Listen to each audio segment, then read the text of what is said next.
नमस्कार दोस्तों, मैं अनिल चौधरी एक बार फिर आप सभी का स्वागत करता हूं आपके अपने YouTube चैनल एजुकेशन गुरुजी राजस्थान में। पिछले कुछ दिनों से ना कक्षा हो रही है ना MCQ क्लास हो रही है, तो उसके लिए क्षमा चाहूँगा क्योंकि कुछ ऐसे निजी कारण हो गए थे जिसकी वजह से कक्षा नहीं ले पा रहा हूँ।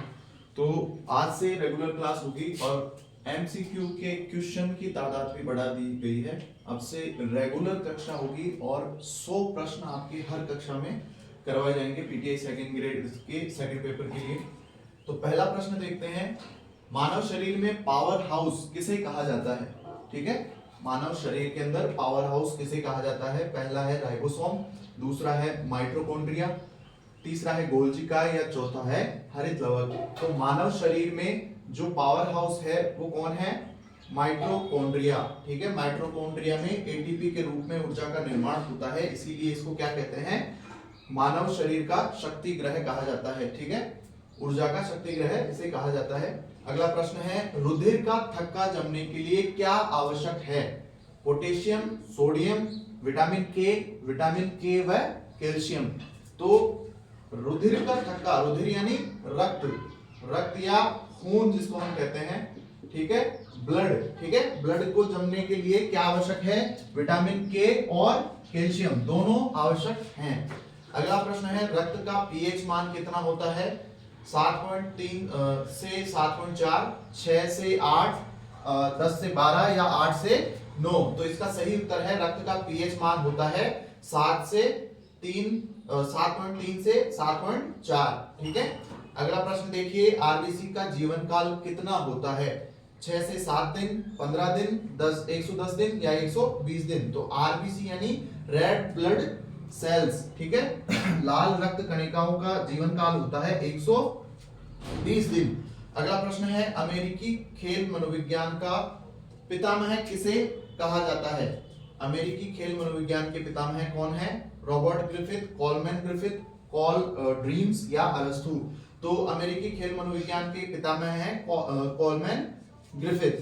अगला है, प्रिंसिपल ऑफ साइकोलॉजी, ये एक पुस्तक है, ठीक है, जो कि किसके द्वारा लिखी गई है? इसके लेखक कौन है? ये प्रश्न है। Woodworth, JP Watson, William James या जेम्स वेगनर। तो प्रिंसिपल ऑफ साइकोलॉजी के लेखक हैं विलियम जेम्स। ठीक है, अगला प्रश्न देखते हैं। अगला प्रश्न देखिए, मानसिक आयु का विचार किसने दिया? गेट्स, स्पीयरमैन, अल्फ्रेड बिने या वॉटसन ने। तो मानसिक आयु का जो विचार दिया था वो दिया था अल्फ्रेड बिने ने।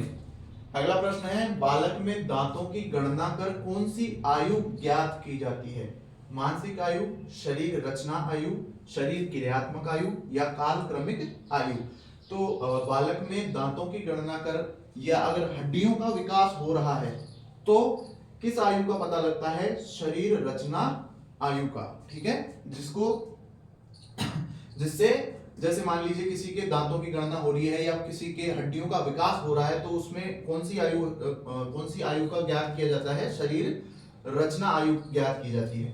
अगला प्रश्न है, शरीर की प्रणाली का वर्गीकरण करने वाला पहला व्यक्ति कौन था? क्रेस्मर, हिप्पोक्रेट्स, शेल्डन या हॉल। वर्गीकरण तीनों ने ही किया है। क्रेस्मर ने भी किया है, हिप्पोक्रेट्स ने भी किया है और शेल्डन ने भी किया है, लेकिन पहला व्यक्ति था शेल्डन। ठीक है, अगला प्रश्न है, थुलथुला व मोटा किस प्रकार के शरीर की विशेषता है? थुलथुला व मोटा किस प्रकार के शरीर की विशेषता है? एंडोमॉर्फ, मीजोमॉर्फ, एक्टोमॉर्फ या पाइलिक। ठीक है, तो ये है एंडोमॉर्फ की, यानी थुलथुला और मोटा शरीर किसका होता है? एंडोमॉर्फ शरीर वर्गीकरण में। मीजोमॉर्फ में शक्तिशाली शरीर होता है और एक्टोमॉर्फ में पतला और लंबा वाला शरीर होता है। अगला प्रश्न है, वैरायटी ऑफ टेम्परामेंट के लेखक कौन है? हिप्पोक्रेट्स, शेल्डन, क्रेस्मेयर या हॉल। तो वैरायटी ऑफ टेम्परामेंट के लेखक हैं शेल्डन। ठीक है, अगला प्रश्न है, द्वितीयक वायु में शरीर द्वारा कौन सी गैस की आवश्यकता होती है? कार्बन डाइऑक्साइड, नाइट्रोजन, हीलियम या ऑक्सीजन। तो सेकंड विंड में शरीर द्वारा ऑक्सीजन की आवश्यकता होती है। ठीक है, अगला प्रश्न देखते हैं। अगला प्रश्न है, द्वितीयक वायु में स्थिति किसमें उत्पन्न होती है? ठीक है, द्वितीयक वायु की जो स्थिति होती है वो किस में उत्पन्न होती है? स्प्रिंट में, लंबी दूरी की दौड़ में, हर्डल्स में या लंबी कूद में। तो द्वितीयक वायु जिसको सेकंड विंड भी बोलते हैं वो किस में उत्पन्न होती है? वो होती है लंबी दूरी की दौड़ के अंदर। ठीक है, अगला प्रश्न है ऑक्सीजन डेप्थ में ईओपीसी का अर्थ क्या है? ईओपीसी ऑक्सीजन डेप्थ यानी ऑक्सीजन कर्व। ठीक है, इसमें ईओपीसी का अर्थ क्या है? Exercise post oxygen conduction, excess post exercise conduction, excess post एक्साइन ऑक्सीजन कंडक्शन या एक्सरसाइज पोस्ट ऑक्सीजन कंट्रोल। तो ईओपीसी का अर्थ है एक्सेस पोस्ट एक्साइन ऑक्सीजन कंडक्शन। ठीक है, अगला प्रश्न है द्वितीयक वायु का लक्षण कौन सा है? नियमित श्वसन, आरामदायक, मांसपेशियों में दर्द या उपयुक्त सभी। तो द्वितीयक वायु का लक्षण है मांसपेशियों में दर्द होना और थकान होना। ठीक है, अगला प्रश्न है ऑक्सीजन कर्ज का निर्धारण किस यंत्र से होता है? स्पायरोमीटर, स्फेग्नोमैनोमीटर, पेड्रोग्राफ, बाईसाइकिल आर्गोमीटर। तो ऑक्सीजन कर्ज का निर्धारण बाईसाइकिल आर्गोमीटर के द्वारा किया जाता है। अगला प्रश्न है इंट्रोसेप्शन का संबंध किससे है? वृद्धि से, क्रियाबोध से, द्वितीयक वायु से या ऑक्सीजन कर्ज से। तो इंट्रोसेप्शन का संबंध है क्रियाबोध से। ठीक है, अगला प्रश्न देखते हैं। अगला प्रश्न है अभ्यास के नियम में अभ्यास के नियम के आविष्कार किसने किया? नियम का आविष्कार किसने किया? अभ्यास का जो नियम है, ठीक है, अधिगम में, उसका आविष्कार किसने किया? स्किनर, पावलोव, थॉर्नडाइक या वाटसन। तो इसका सही उत्तर है थॉर्नडाइक। ठीक है, अगला प्रश्न है पुरस्कार या दंड सीखने के किस नियम का प्रतिरूप है? तत्परता का नियम, प्रभाव का नियम, अभ्यास का नियम या ये सभी। तो पुरस्कार या दंड सीखने के किस नियम में है? प्रभाव। पुरस्कार या दंड दोगे तो प्रभाव बढ़ता है उसका। ठीक है, सीखने में आसानी हो जाती है, फिर बच्चा उससे पुनर्बलन प्राप्त करता है और प्रेरित होता है। अगला प्रश्न है प्रकृतिवाद का जनक किसे माना जाता है? ठीक है, प्रकृतिवाद का जनक अरस्तु, प्लेटो, स्किनर या रूसो। तो प्रकृतिवाद के जनक हैं रूसो। ठीक है, अगला प्रश्न है प्रयोजनवाद के जनक कौन है? अरस्तु, रूसो, जॉन डीवी या प्लेटो। तो प्रयोजनवाद के हैं जॉन डीवी। आदर्शवाद के जनक हैं अरस्तु, प्लेटो, रूसो या वुडवर्थ। तो आदर्शवाद के जनक हैं प्लेटो। ठीक है, आदर्शवाद के जनक कौन है? प्लेटो। अगला प्रश्न है शीतलीकरण कब किया जाता है? शीतलीकरण कब किया जाता है? खेल से पूर्व, खेल के मध्य में, खेल के पश्चात या ये सभी। शीतलीकरण का मतलब होता है कूल डाउन, और कूल डाउन खेल से पूर्व किया जाता है या पश्चात किया जाता है? खेल के बाद में किया जाता है। ठीक है, खेल के बाद या अभ्यास के बाद में क्या किया जाता है? Cool down. ठीक है, शीतलीकरण जिसको हम कहते हैं। अगला प्रश्न है वार्म अप कब किया जाता है? ठीक है, कूल डाउन तो आपके खेल के पश्चात किया जाता है और वार्म अप किया जाता है खेल से पूर्व। अगर आप कोई भी खेल खेलने से पूर्व वार्म अप करते हैं तो आप में एक तो एनर्जी अधिक रहती है, एक आपकी मांसपेशियों में या फिर चोट लगने में बहुत कम वो रहती है कि आपके चोट या लगे, क्योंकि आपको वार्म अप करना चाहिए जिससे चोटों में आप चोट नहीं लगती है उससे। ठीक है, मतलब कम लगती है, ज्यादा नहीं होता है, और मांसपेशियों में खिंचाव वगैरह ये नहीं आती है। अगला है वार्म अप की विधि कौन सी है? एक्टिव वार्म अप की विधि कौन सी है? Active warm up, passive warm up, दोनों या इनमें से कोई नहीं। तो वार्म अप की विधियां हैं, एक्टिव भी हैं और पैसिव भी हैं। ठीक है, यानी सक्रिय वार्म अप भी है और निष्क्रिय वार्म अप भी है। तो इसका उत्तर हो जाएगा दोनों। अगला प्रश्न है सक्रिय वार्म अप यानी एक्टिव वार्म अप का उदाहरण है मालिश, स्प्रिंट, भाप स्नान या ये सभी। तो एक्टिव में स्प्रिंट। ठीक है, अगला प्रश्न है पेट की मांसपेशियों के लिए उपयुक्त व्यायाम कौन सा है? दंड बैठक, पुलअप्स, घुटने मोड़कर सिटअप्स या पुशअप्स। तो पेट की मांसपेशियों के लिए है घुटने मोड़कर सिटअप्स। ठीक है, अगला प्रश्न है व्यायाम का रक्त प्रवाह संस्थान पर क्या प्रभाव पड़ता है? स्ट्रोक आयतन में वृद्धि होती है, हृदय के आकार में वृद्धि होती है, कोलेस्ट्रॉल के स्तर में कमी आती है, या ये सभी। तो व्यायाम का रक्त प्रवाह संस्थान पर ये सभी प्रभाव पड़ता है। ठीक है, इसका उत्तर क्या है? ये सभी। स्ट्रोक आयतन में भी वृद्धि होगी, हृदय के आकार में भी वृद्धि होगी, कोलेस्ट्रॉल भी घटेगा आपका। ठीक है, अगला प्रश्न है थकान होने पर मांसपेशियों में कौन सा अम्ल जम जाता है?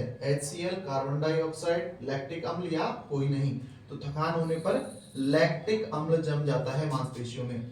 अगला प्रश्न है आइसोटोनिक व्यायाम का उदाहरण है बेंच प्रेस, दंड बैठक, बॉल थ्रो या ये सभी?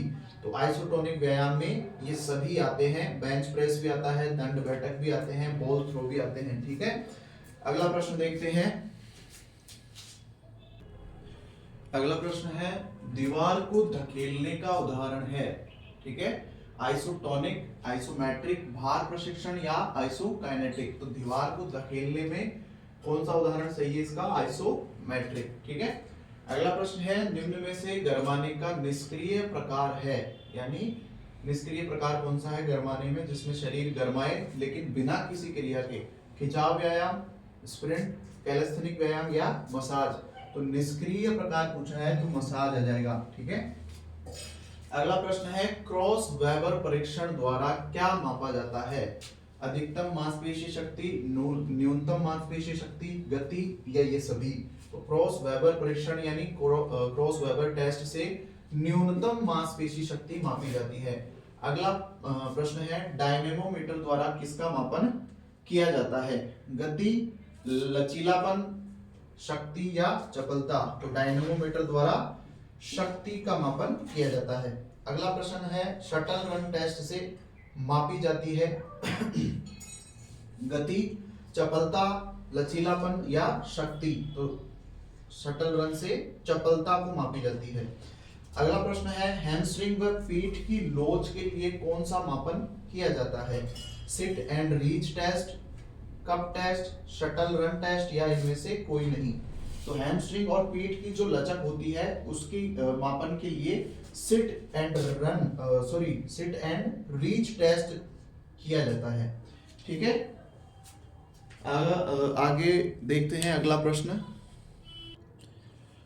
अगला प्रश्न है बॉडी मास इंडेक्स BMI जिसको हम बोलते हैं का सूत्र है। BMI बराबर शरीर का भार बटा ऊंचाई, BMI बराबर शरीर का भार केजी में, ऊंचाई m की घात 2। ठीक है, अगला है BMI भार बटा ऊंचाई या BMI बराबर ऊंचाई बटा भार। तो BMI का सूत्र है, लिख लीजिए, BMI बराबर शरीर का भार केजी बटा ऊंचाई m की घात 2। अगला प्रश्न है कूपर टेस्ट द्वारा किसका मापन किया जाता है? अनएरोबिक क्षमता का, लचीलेपन का, लैक्टिक अम्ल का या एरोबिक क्षमता का? तो कूपर टेस्ट से किसका मापन किया जाता है? एरोबिक क्षमता का।